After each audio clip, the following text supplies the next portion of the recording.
Asalaamu calaykum waraxmatullahi wabarakaatu. Kusoo dhawaada channelkan Cabdiqaaliq Maxamuud. Jasiiradda ay adagta in looga noolaado qof bili aadan aanu cagta dhigin muddo laga joogo hadda 2000 oo sano ka hor. Waa wadan ay jasiirada oo ku yaala qaaradda casaanka ee Afrika. Waa wadan jasiirada oo dhirta laga helo ama uu caanka ku yahay aan laga helin wadan kale oo caalamka ka mid ah. Jasiiradani waa jasiiradda loo yaqaano Madagascar.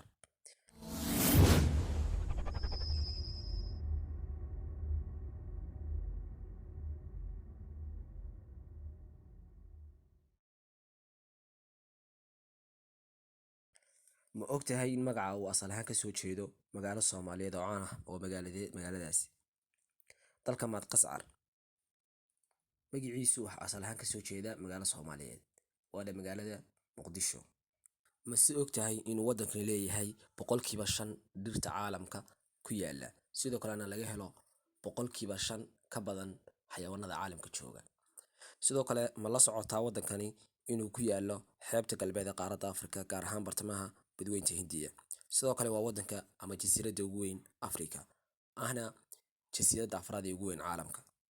Dadka halkaasi degani waxay soo degeen muddo hadda laga joogo 200 ilaa 400 oo sano ka hor. Dadkii ugu horreeyay halkaasi yimaada waxay ahaayeen badmaaxayaal ka socda koonfurta Aasiya ama koonfur Aasiya. Sidoo kale wadankani waxaa taariikhda lagu daray qarnigii 7aad markii halkaasi ay soo degeen taariikhyahanno iyo ganacsato muslimiin ah kana dhisteen xarun ganacsi xeebta galbeed. Sidoo kale ma la socotaa in wadankani 1774 ilaa 1824 ay ahayd meel ay jecel yihiin burcadbadeedka caalamku iskuna urursan jireen, dhufays iyo gabaadna u ahayd. Sidoo kale ma la socotaa in wadankani lagu yeedho qaaradda 8aad ee adduunka, sababta lagu yeedhana ay tahay inay ka go'an tahay ama ay ka fog tahay qaaradda loo nisbeeyo inay ka tirsan tahay ee Afrika. Wadankan badkiisa ama dhulkiisu waxa weeye 587,000 oo mitir jibaaran ah celcelis ahaan.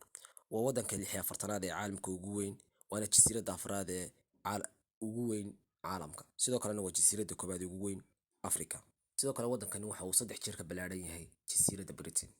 Sidoo kale wadankani wuxuu ka mid yahay wadamada lagu tiriyo koonfur Afrika, waana wadan ka mid ah wadamada Afrikaanka ee dadkiisu saboolka yihiin. Qofka Madagascariga ama qofka wadankaasi u dhashay maalinkii waxaa soo gasha lacag celcelis ahaan lagu qiyaasay $1.25 Mareykanka ah. Sidoo kale wadankan waxaa ku badan ama ku nool dad aaminsan sixirka, iyadoo laga gaarsiiyey in qoys kasta oo wadankaasi ka mid ah uu ku jiro qof falalow ama qof yaqaan sixirka.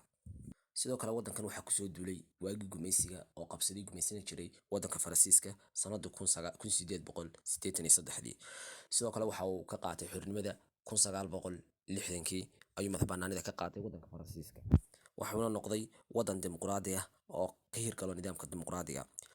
Sidoo kale waxaa magaca Madagascar loo bixiyay 1993. Sidoo kale jasiiraddan afraad ee caalamka ugu weyn, luqadaha looga hadlo waa 2 luqadood, waa luqadda maalgashka ama luqadda wadankaas iyo luqadda kale ee soo labaysa oo ah luqadda Faransiiska. Sidoo kale arrinta mucjisada ay wadankan ka jirta waxay tahay in godka dadkii dhintay ama dadkii hore ee dhintay godkooda la soo fogo, kadibna meeshaasi guryo laga dhisto iyo meelo lagu kaydsado waxyaabaha qaaliga ah sida diamond-ka iyo waxyaabaha la midka ah. Sidoo kale waxyaabaha u gaarka ee la yaabka leh waxaa ka mid ah daanyeerka loo yaqaano laymuunka. Waxaa ku nool 13 ama 113 bahweynta shimbiraha ah oo caalamka aanad ku arkayn wadankaasi mooyaane. Sidoo kale daanyeerka loo yaqaano laymuunku waa daanyeerka keliya ee laga heli karo wadankaasi, waxaana lagu qiyaasay sanadu markay ahayd 2012 in laga heli karo 103 nooc oo ka mid ah daanyeerka laymuunka. Sidoo kale wadankani ma ogtahay inuu yahay wadanka ugu badan ee soo saara bunka laga sameeyo qaxwaha caalamka guud ahaan. Waa wadanka ugu badan ee soo saara bunka laga sameeyo qaxwaha. Sidoo kale waxa uu soo dhoofiyaa dhagaxaanta diamond-ka iyo kuwa luulka, wuxuuna caan ku yahay wadankani geedka loo yaqaano qasabka, kaasoo laga sameeyo sonkorta, bunka, muuska iyo lowska loo yaqaano lows Sudaaniiska. Aad baad mahadsantihiin. Like, subscribe iyo share.